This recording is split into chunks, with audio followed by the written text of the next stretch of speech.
And I see the little cloud that says we are recording.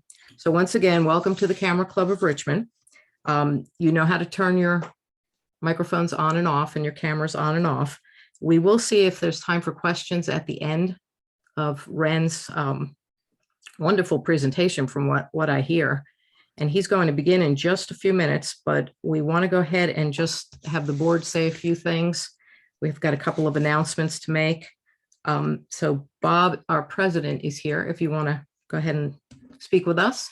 Great. Yeah, thanks, Mary Ann, and thank you for stepping in and running the portal for us this evening. Welcome everyone to the Camera Club of Richmond October meeting. We appreciate you all coming in and joining in. Just a few things I wanted to go over. Just a reminder that end of year competition entries are due, I believe, the 15th of this month, Friday at midnight. And so please do your best to get Saturday at midnight. Saturday. Yeah, Saturday at midnight. Sorry. And make sure you get your entries in on time. Also, you know, one of the big things looming on the horizon is that we are going to have several board positions available for service. If you've never participated in a service position in an organization, I highly recommend it.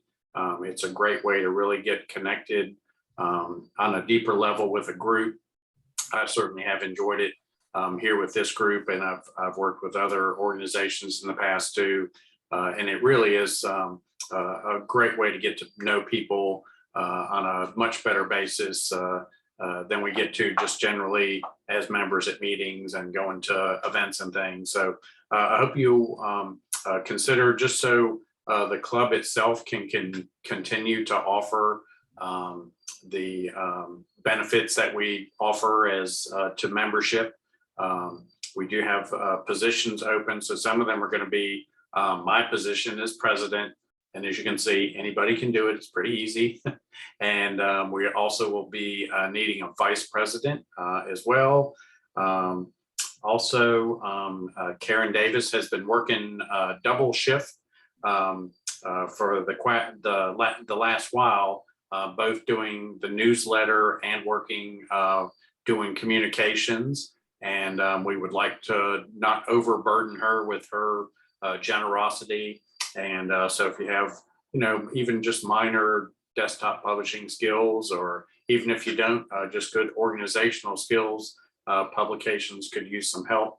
Or if you're more interested in helping to broadcast some of our communications, most of the mechanisms for those are in place. We need someone to come in and help do that. Also, we will need a digital director in the future. As well as the membership position will be open, which in the past, when we've met in person, has greeted people at the door and just help organize when we have new members. And then the last position opening will be exhibits. That group has gone out and found some of the locations where we've had gallery hangings and opportunities throughout the year. And there are lots of contacts already in position for that as well. So I hope you'll please consider doing that. Both Frank and Bob Pappas, that are on the board currently, are working to help fill those positions. But you can contact any board member if you're interested in those. I hope you will join us in keeping the club going forward at the level it has, with the amount of volunteerism that really does run the club. We don't have magic elves that do all this stuff that we all enjoy every month. It does take people to do that. So take that into consideration. And then, you know, as you have noticed coming in the newsletter next month, we'll be at the Virginia Museum of Fine Art for our meeting. So be mindful of that as well. And with that, I'll turn it back to Mary Ann. I think you had a list of a few other board members that wanted to have a few minutes. I do. First, I want to say hi to Irving and Parks and Bo and Carolyn, Ling and Bill, Michelle, Paul, Bob and Karen, Merle and Mark, because you guys just came in. So I'm glad you're here. Welcome. And we are going to listen to our Vice President, Bob Pappas. Greetings, everyone. Hope everyone's having a great day. Last month, we had Jesse Boylan from the Artworks, and we got a lot of positive feedback on the way she did her presentation. So I'm glad that everybody enjoyed a little different take on how to do your photography and put it together for exhibits and shows. November 10th, we do have the Virginia Museum of Fine Arts coming up. That event will be in a auditorium. We have 50 seats available for the show, and the show is a pay event, but since we're the Camera Club of Richmond and Alex has generously given us the ability to come to the show, and it will not cost our members anything to get in the show.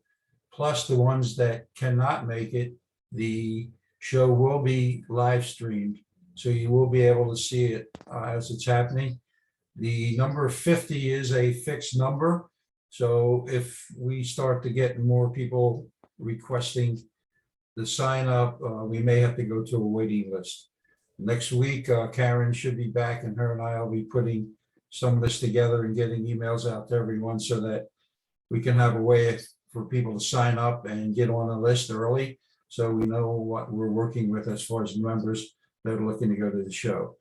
Should be a great show. It's a gentleman doing a photography show, talking about the different photography world. I think the gentleman's name is Gutberg, but I won't swear to it because I forgot to write his name down. And he's also going to be talking about some of the artwork that's at the Virginia Museum of Fine Arts and how photography has progressed through the years. So it sounds like a very good show. The last time we went to the Virginia Museum of Fine Arts, they had cookies and all for us, but I don't think that's going to be an option this year, unfortunately. Doing it. And then we go into the end of the year competition. So let's get everybody together and get your photos in. You only have a few more days. And I think, Mike, you were saying you got like 340 entries right now. So let's see if we can get up to the 500 range. That'd be cool. Yeah, 300, I just looked right before I got on here, 340 at the moment. Cool. So that's a good number, and people start raising them in. And again, as Bob had said earlier, that if anyone in this meeting, or even that you know anyone that may want to become a board member, have them get a hold of myself or Frank or anyone, and we can put their name on the list and start working on getting nominations going. With that, I can turn it over to whoever Marianne will turn the show over to. Thank you, guys. Marianne, just let me add one thing to what was said on the Museum of Fine Arts. Just be aware that they have a masking policy, so we'll be masking when we go in. Okay. Yeah, that's all going to be put out in the email, Terry. Thank you for reminding me on that. They've outlined the whole procedure and what requirements there will be. So that'll all be in the email, so everyone will understand what's going on. Ed, you had your hand up for a minute. Did you have a question? I did, but Bob answered it. I just wanted to know how to sign up for it. Okay. He answered the question, yeah. Okay, great. Joe, I don't think is here. Joe Ring. He's been putting up a lot of activities, a lot of live activities, but keep an eye on them. Some of them are to go and some of them get canceled just because of COVID. It's kind of hit or miss. So keep an eye on Meetup for that. And education wise, same thing. Everybody on the West is actually meeting in person. So all those camera clubs and camera stores that we were getting our live webinars from, they're meeting in person. So if you know of anything that's going online webinar, let me know and I'll go ahead and post it at Meetup. Let's see. Frank, do you have anything you want to say? Nope, I'm good. Okay. Laying membership.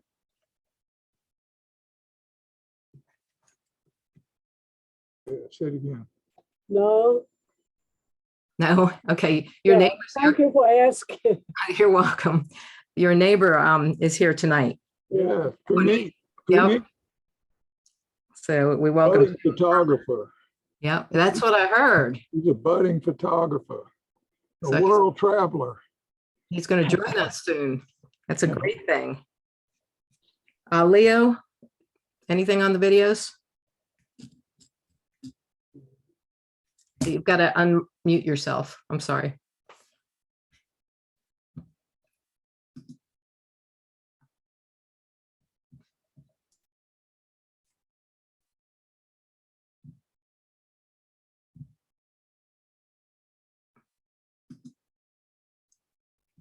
All right, he's going to figure out how to unmute himself. And is Jay? I'm back. Okay, Leah, thank you. All right. Yes, I have a couple of videos in my backlog to work on, and I will start working step by step to kind of regain the speed and quality. Other than that, we have Karen and I. We have a little also a list of things which we want to do, and when she will be available, probably we'll go on that list and define what's going to happen till the end of the year. So I hope that will be a couple of interesting video works down the road. Thank you. And Patricia, would you mind speaking for you and Jay regarding, or just speak for yourself regarding our upcoming places that we'll be showing? And you need to unmute also, I'm sorry. Okay. We're in the process of collecting information and the items themselves for the VCU downtown event exhibit. They are trying to remember. Yes, Friday and Sunday, there are times available to, and Monday are times available to drop off your work to me. Also, Jay is collecting work for the Tuckahoe exhibit, which I think begins November 1st. I'm not sure. That is when the VCU exhibit will begin. I know Jay is also pitching artworks to do an exhibit there. I don't have any more information about that. So it looks like almost everyone has gotten in their information to me. Yay. So on we struggle. More will be coming from Jay, I'm sure, in the near future. I'm here. We're pretty, oh, there you are. Yeah. Never mind. Carry on. No. Thank you very much. We probably need, well, we need more photographs to go into these exhibits. VCU will be November and December, and the Tuckahoe Library will be November only. We've got right now, I think, 22 images for VCU. We probably need 25, so a few more. If you haven't signed up, please do so. Send your information to Patricia at 3cubphotographer@gmail.com.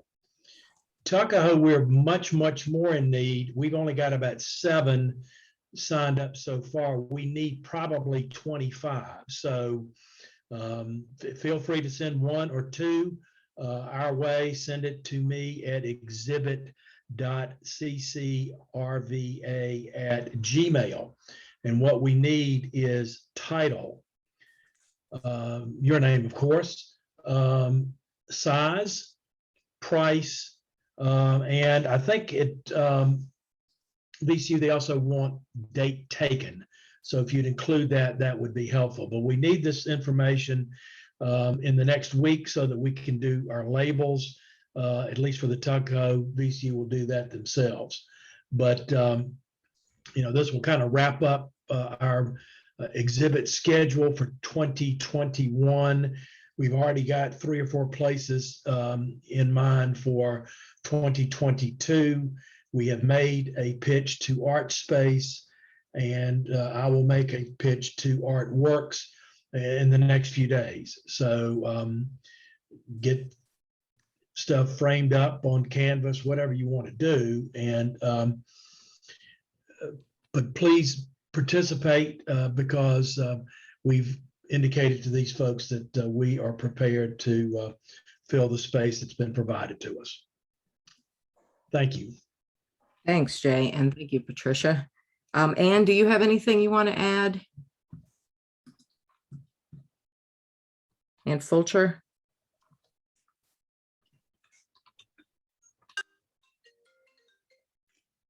Sorry, can you hear me? The hospital was just calling me as I answered that. So no, I think I've conveyed everything regarding the VPPA to Karen, and she has, as usual, dutifully put it on the website and in the newsletter.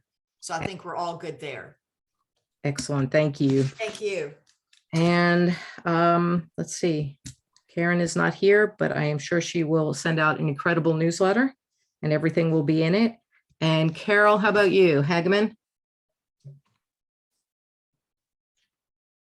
And you have to turn on your mic. Hi, all. Have you got it now? Yes, ma'am. Do you have it now, Marianne? Can you Yes. hear me? We can hear you. Oh, okay.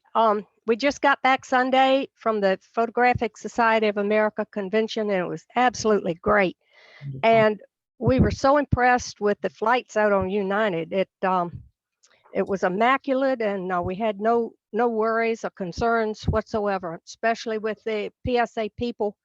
I don't know exactly, but I'd say everyone there was vaccinated that we know of anyway. So it was a great week, and I'll talk about it later. That's fantastic. I can't wait to hear about that. That's quite a trip. Everybody's going all over the country. So maybe our next meeting, we should meet at the gazebo. If you look at Saro's picture, I don't know if you could see it, but that's the Tuckahoe Park right there. And at the end of that, there's a gazebo. So maybe we should have a gazebo lunch and talk about all these wonderful trips. Karen is in Utah. I believe she's playing a big volleyball game. So a lot of people have gone to some cool places. Okay, without further ado, as they say, Bob, would you like to introduce for us Ren? One second, Marianne. Terry. I have a report from Karen. Oh, Their volleyball team won the gold medal. oh, National senior 65 and over. wow. And Bruce Murph was in. Fantastic.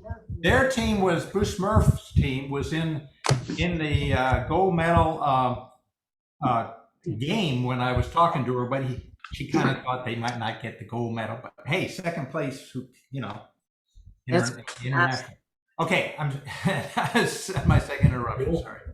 Well, thanks, Terry. No, that's great. And I think all of you, well, not everyone heard that Anne received a letter that said she won grand prize in the National Park photography. So that's pretty major. So congratulations to Anne. And oh, it is. Congratulations, Anne. Can't wait to see the picture. And also Karen was in the Times Dispatch, and I have not seen the picture, but if anybody grabs a copy of that and wants to download it to our website or send it to Terry, or that would be cool also. All right, now Bob, with not even going to say that, it's your turn. Thank you, Marianne. Great. It's with an honor that I have the opportunity to introduce Ren Mefford with the Each Group. Ren is a person that I've met at Tuckahoe Creek Park, by the way, and he is a person that has a great personality. He's really easy to talk with and willing to help you in any way you can. And we happen to be talking about food photography since he's done a bunch of it for the restaurants that he's the vice president of. And we've gone ahead and put this program together, and Rem will take over and show you how he basically puts photography together, how the food is started, what they do in the presentation, and take you through some of the ways of preparing your photography for it. Also, I'm hoping that at the end of the presentation, he can talk a little bit about bird photography, because he's one of the better photographers in the area for birds. And he's got some super pictures on his Instagram website that you need to be looking at. It's in the newsletter, so check it out. And with further ado, I will turn it over to Ren, and thank you very much, sir. All right, thank you, Bob. Hi, everyone. Thanks for having me. I think what I'm going to do is I'll share my screen,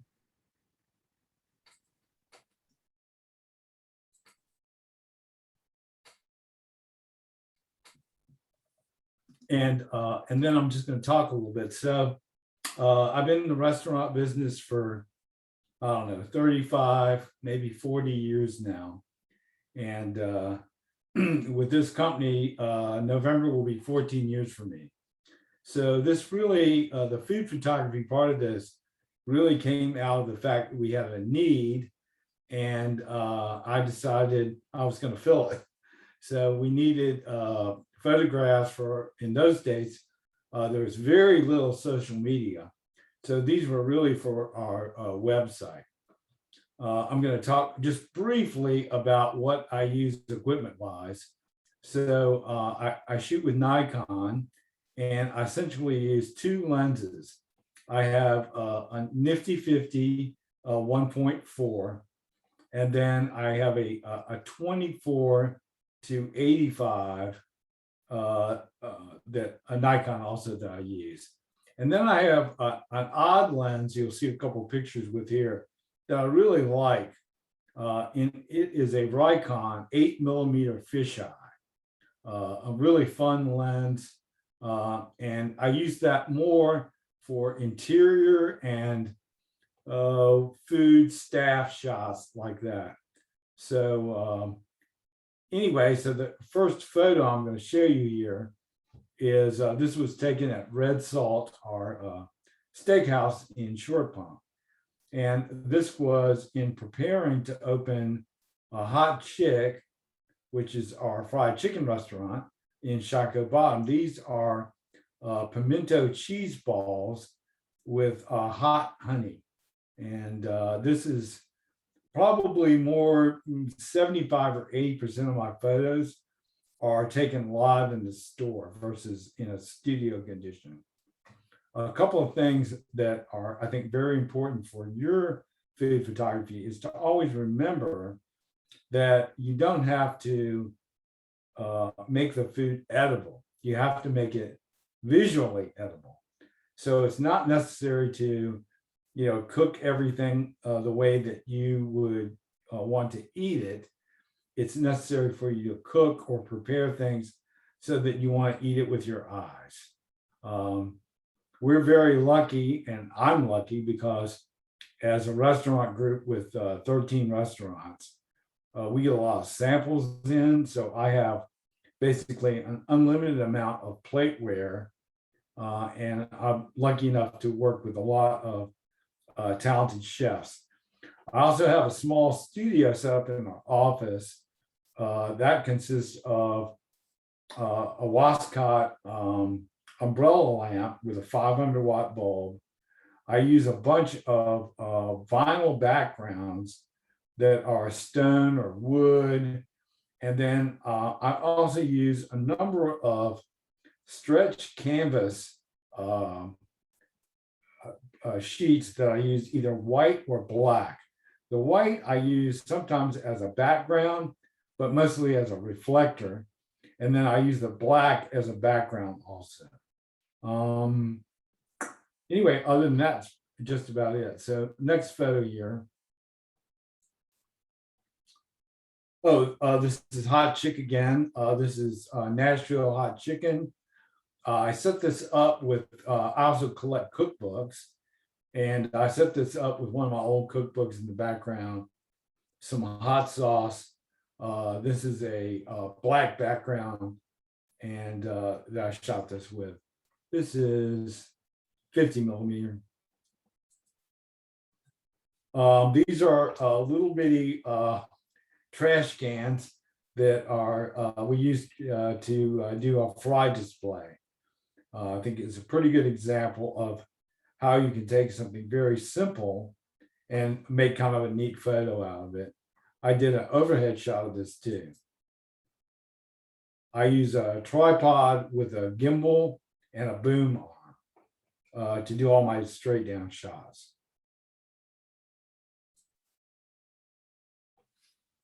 This is a sandwich that we won a national award for. They never tasted the sandwich. It was just my photo and a description. It's called the Bad Mother Clucker. It's Nashville hot chicken breast, applewood slab bacon, and a double broche bun. we were pretty happy to win and have this photo featured in National Restaurant Magazine. This is from our barbecue concept. This is a pretty good example of making backlighting work, and you'll see this in a number of my photos where I use a live window and a little bit of light to really glisten and show this barbecue off. This is pulled pork barbecue with rope sausage on Texas toast with this is our hot sauce and this is our fatty smokes barbecue concept. Banana pudding, pretty straightforward and really, really good.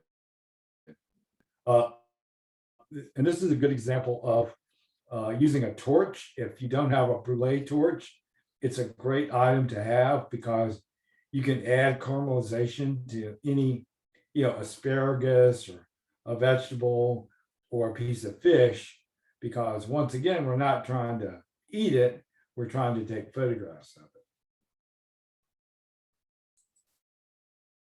it. This is our brisket. I recommend that you bring a little brush and some olive oil or other oil with you and a spray bottle with some water, because food has a tendency to dry out, and a little brush with some oil on it goes a long ways to improving the look.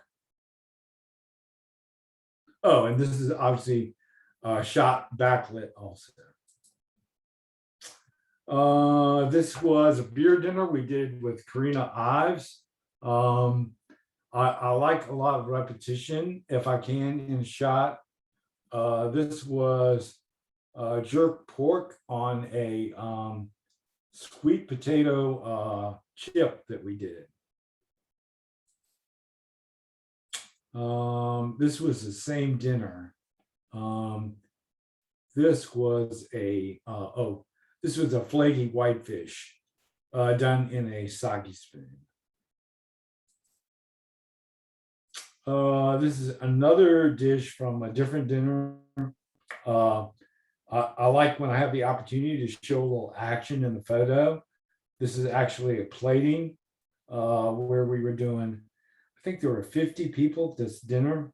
And I just wanted to kind of get a shot of the plates being put together. This is kitchen lighting, which is horrible. There you go. Another shot, same dish. Someone asked for a beverage picture, so I threw this in the last minute. This is from our Isley Brothers beer dinner. This is a good example of how backlighting can really work. This was shot at the Old Blue Goat. These were smoked ribs with crispy carrots over edamame puree. You see here, I really positioned the dish so that the light from the front window created sort of a cast, like a spotlight from behind.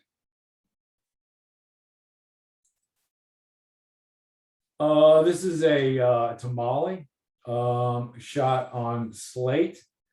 One of the things you certainly want to make sure is that that you really take a good look at the dish before you photograph it, to look at the small details. Things like a seed or an out-of-place grain of salt will definitely drive you nuts. Will Mitchell put this together. I've been lucky enough to have some really good chef partners.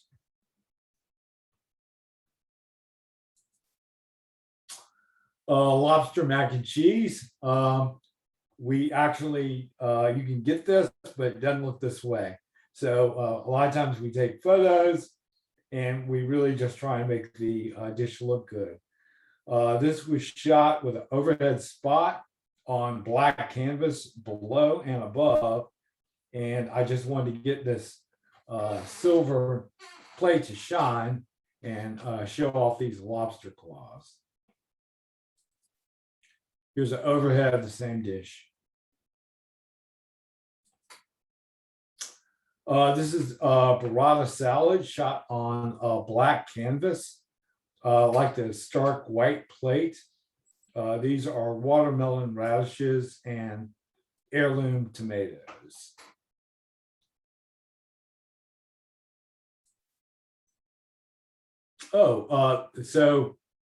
This is actually, you're gonna see this dish again. These are actually just the vegetables in a salmon dish that I shot. And then I took another picture just to do a macro of just the vegetables in the dish. This is another white and black stuffed shrimp, saffron broth. I shot this for Red Salt, the steakhouse. This is just trying to do sort of an artsy take on the New York strip with some big chunks of pink salt and a piece of rosemary. Just trying to get the whole thing sort of a little more of a high-end artsy look. Hopefully I did it. This is Sushi, also from our Red Salt concept. I really like the way he put the roll together. It was a very easy to photograph. This was shot again with my 50 with a boom overhead. This is actually the same roll shot on a piece of pink rock salt. So here's a really neat little trick. So I took a cardboard box, I painted the interior of it black, and then put a little hole in the top and put an LED light through it, and then shot this piece of sushi. It's actually being held by a set of black chopsticks. And I just wanted the whole thing to kind of glow. And anyway, I think the effect was pretty cool. This is PBR. This is a margarita. Our Marafoni oven in the background, which is a big, very hot 800-degree oven, and make some neat pizza photos. This is my 8mm fisheye. I was trying to get a shot of the pizza, the oven, and the kitchen, and a little bit of an action photo of, this is Mike, one of our early guys that worked with us. This was shot in Carey Street.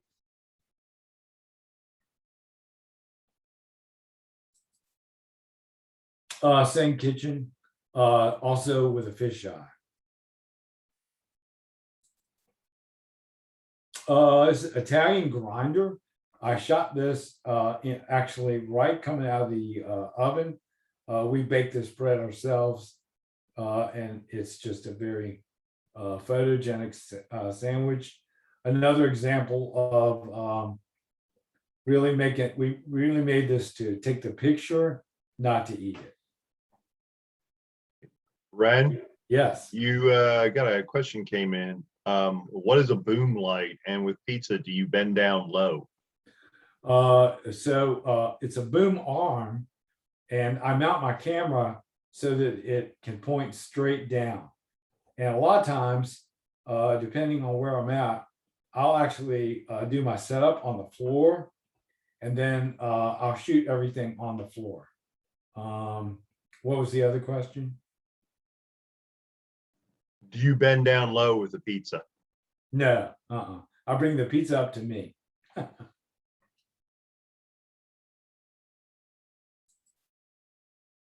This is from another one of our many wine dinners.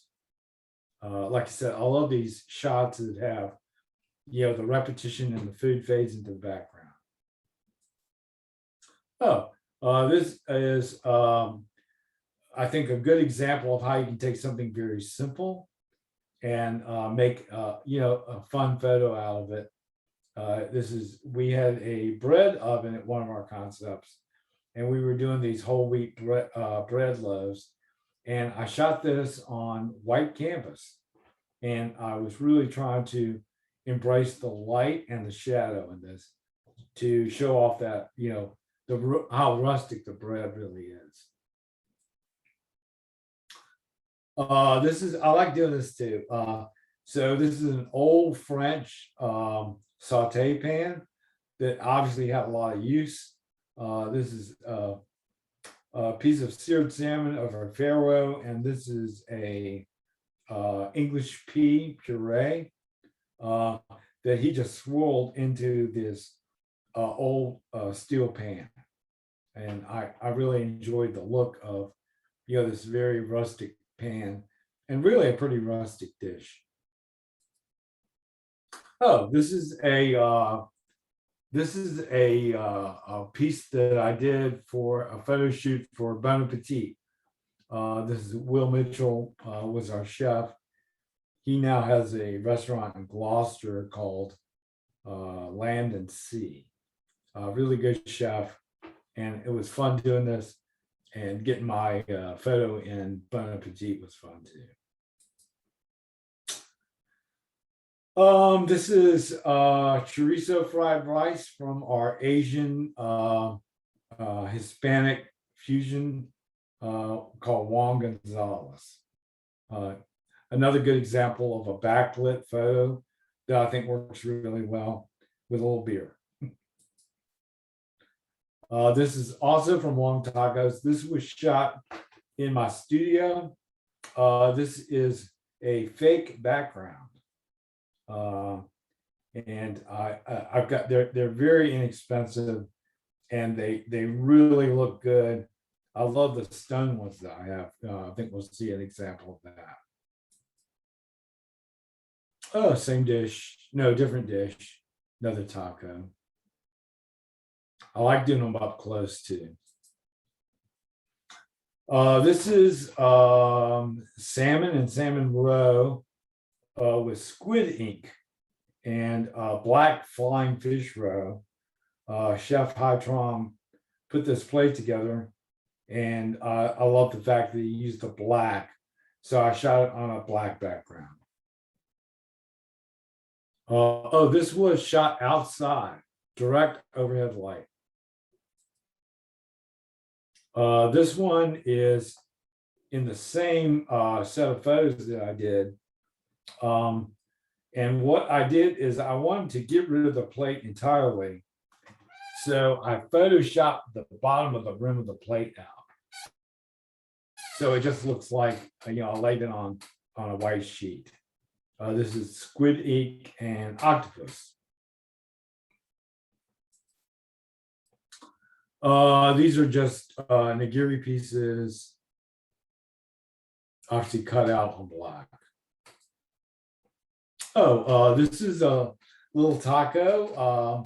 Often I try to use some of the staff to get sort of a live look, somebody eating, somebody with chopsticks. This was Lo, one of our bartenders, who had some good fingernails. This is our roasted corn salad from Juan Gonzalez.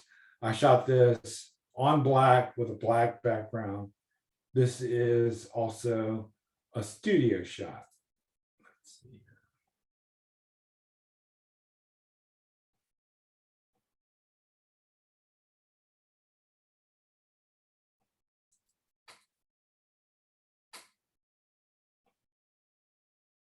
Are you guys seeing this? Yes, seen it. Okay.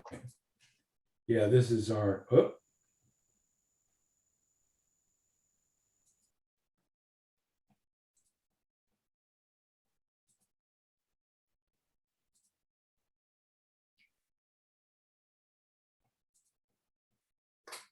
This is from Wong's, also another backlit shot. So funny, I do bird photography and backlit is horrible, but it works really well with food. This is a wok photo. I've got a few of these, but wok cooking is super high heat. When the oil hits the wok, it ignites and obviously makes a real show. We have one wok kitchen that is open so that you can actually look in and see them cooking the dishes.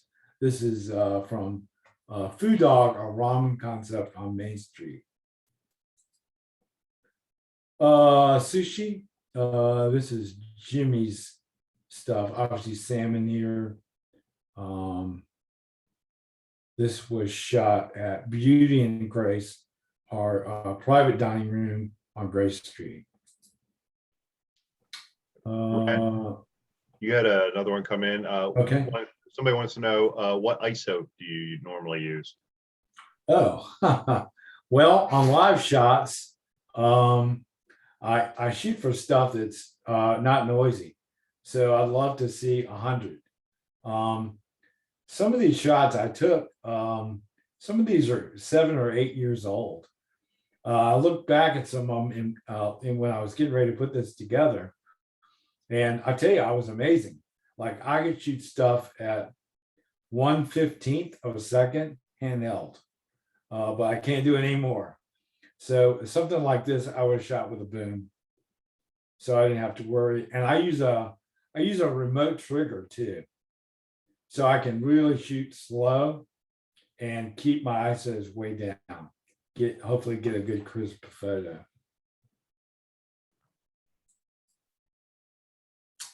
This is another sushi shot where I photoshopped out the edges of the plate so I could get a nice stark white picture. This is the same photo shot from the end. I really love the way he did this, so I shot it from every angle. Oh, and we're back to the beginning. So I've got a list of questions here, and I'm going to answer these if I can. I think so. What is the best lighting setup for photography? Well, as I've said, I do almost everything live. In a perfect live shot, you have light in 3 directions. So you want light, backlight, and then left and right. Often I end up with one side or the other, and I have to do some shadow corrections in post edit.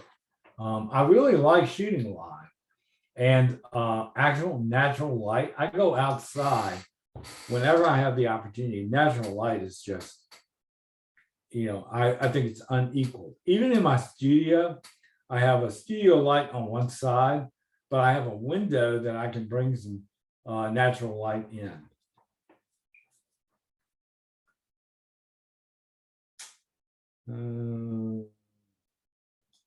Says if you don't have a lot of equipment, are the ways to stimulate good light? Yeah, go outside. That's what I would think. Okay, for hot food such as steak sizzling, what's the best way to enhance or capture the steam rising off of food? And what is the best light source for your camera or iPhone or color in a church? I don't know that one. Oh, I got it. Yeah, I don't think I can answer that. Those were 2 separate questions. One was the steak and the steam, and the other was a choir question. Yeah, the steam one. I've never done well at that. I think that there are some easy Photoshop techniques for adding smoke and steam, but I've really never done it.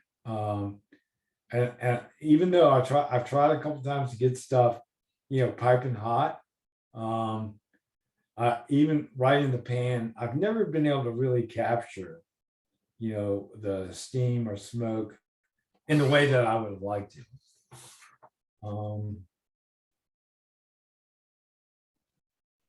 I don't know any way to discreetly take pictures with a camera.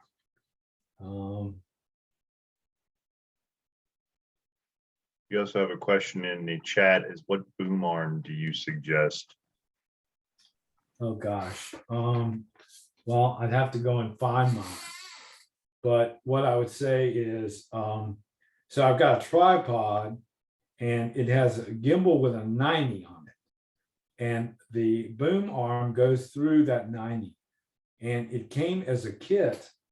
And I just got it at Richmond Camera years ago. And I couldn't even tell you what the brand is, but it's been a really good tripod for me. So maybe I'll get that information to the group and you guys can check that out. You also got to ask what kind of Nikon do you shoot with? Oh, I got an old D5200 crop sensor. Wow. Yeah, that's an old one. It is.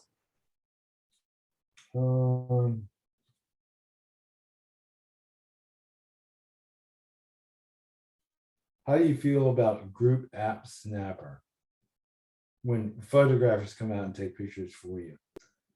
We've never really done that. Oh, pizza.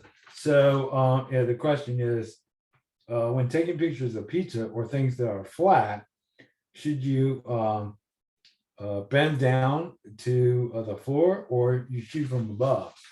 I don't really like pizza shots taken directly from above. So I'm usually trying to shoot them from the side. I've taken some from the top, but I've never liked the results.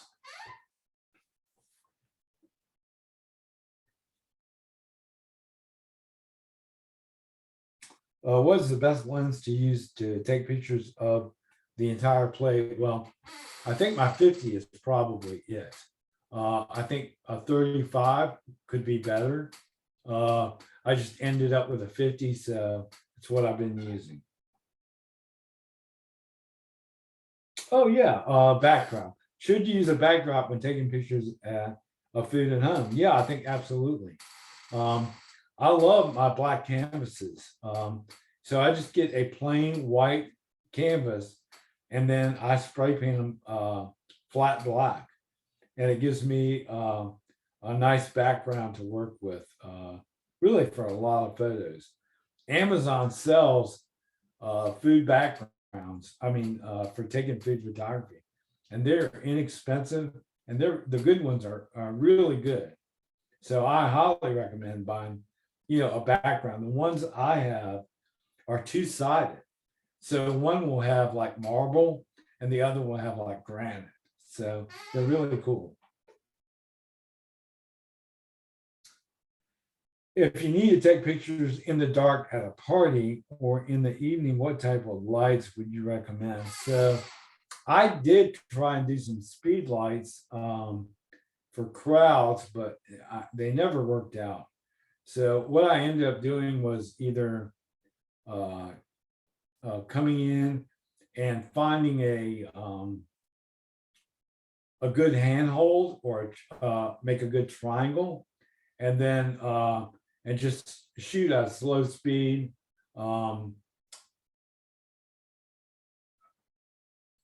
As best you can. You have to deal with the high ISO, but I think that's part of the look. I have a lot of nighttime crowd photos. Oh, and I love that fisheye for nighttime photos. I do not have any presets or filters for my foods. Interestingly, I do bird photography. This is so much easier. But once I've got the food set, I usually take 5 or 6 good photos from each angle. And then I'll go back and decide which one I really like. And it's very important too to put together a mise en place so that you have too much of everything, right? So you don't want to start your photo shoot and find out that, okay, I don't want to use asparagus. I'd rather have roasted carrots. And you need multiple plates and a good set of towels to wipe those things clean.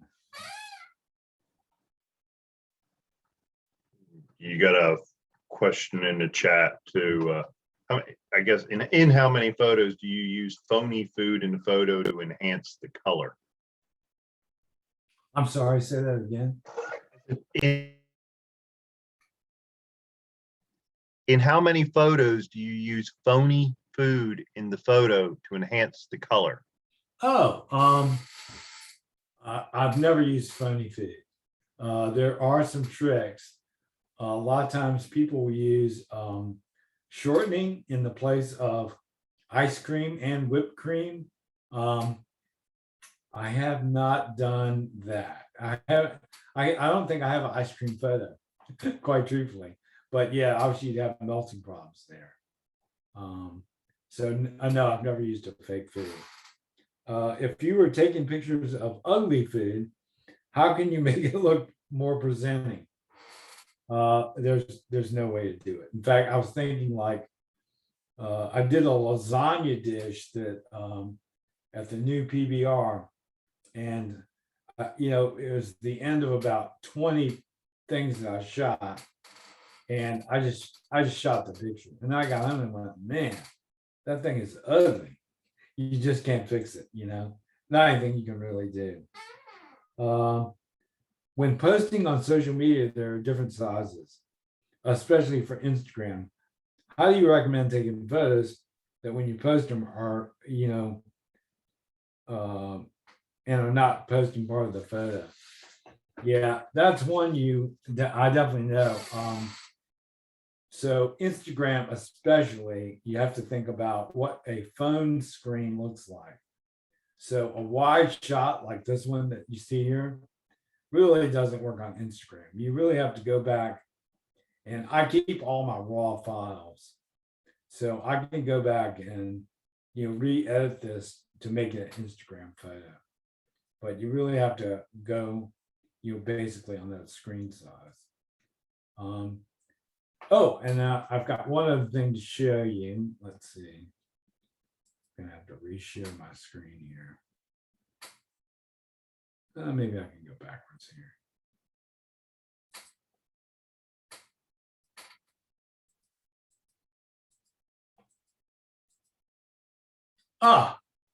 So I do take bird photos.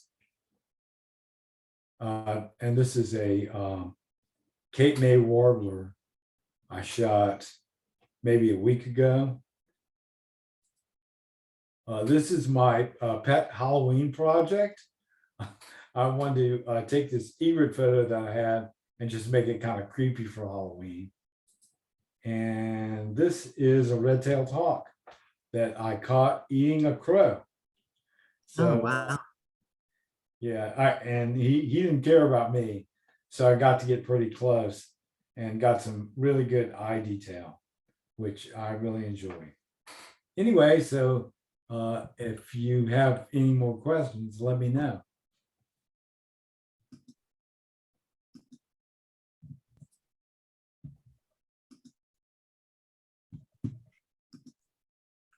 I don't hear any more questions, but I know everyone's hungry and probably wondering where their camera is and what they could start taking pictures of. That's fantastic. And now I'm going to red salt. Very, All right. Very good. Thank you, Ren. Yeah, Very good pictures. Excellent. fantastic job. And Michael, thank you for taking care of those chats. No Really problem. appreciate it. Any other food questions? I see a lot of food backgrounds popping up here and there and bird backgrounds. I'm gonna turn this back on. Well, Ren, everyone's saying thank you. I think you can probably see the chat. People are saying thank you very much. And to answer one question, yeah, I shoot everything in RAW. That makes a lot of sense too. I love to take food pictures. That's one of my favorite things to do. And you answered a lot of questions. I never thought about bringing the pizza up. And those logical things that are so simple. Does anyone have anything else they want to add tonight before we say goodnight and stop our recording? Oh, you did it right to the hour. Thank you so much. Thank you. Bob, would you like to send Yeah, us? just want to thank everyone for coming out this evening. Ren, thanks for a great presentation, very interesting and educational too. It's always, for me, I learned so much when I study things that are out of my typical genre that I typically shoot. So thank you for that. That's very, very well done. Great photography too. We appreciate you sharing with the group. And thanks all the members too for joining in again this evening. We look forward to seeing you next month, hopefully at the Virginia Museum of Fine Arts. Keep an eye out for your newsletter.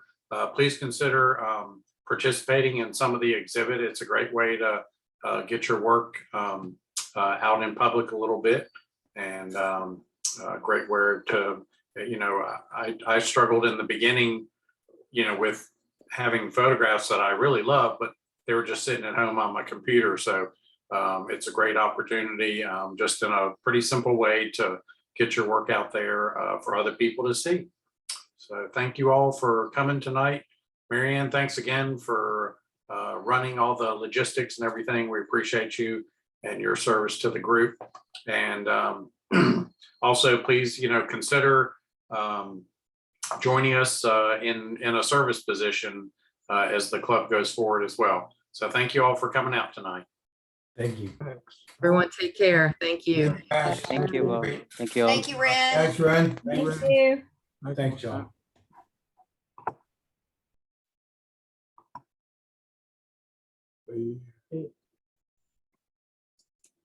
There's Francis. Thanks for coming, Francis.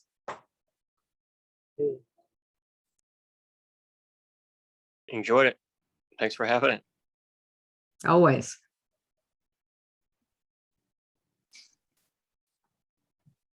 Okay, if anybody has anything else, I'm going to go ahead and stop recording here.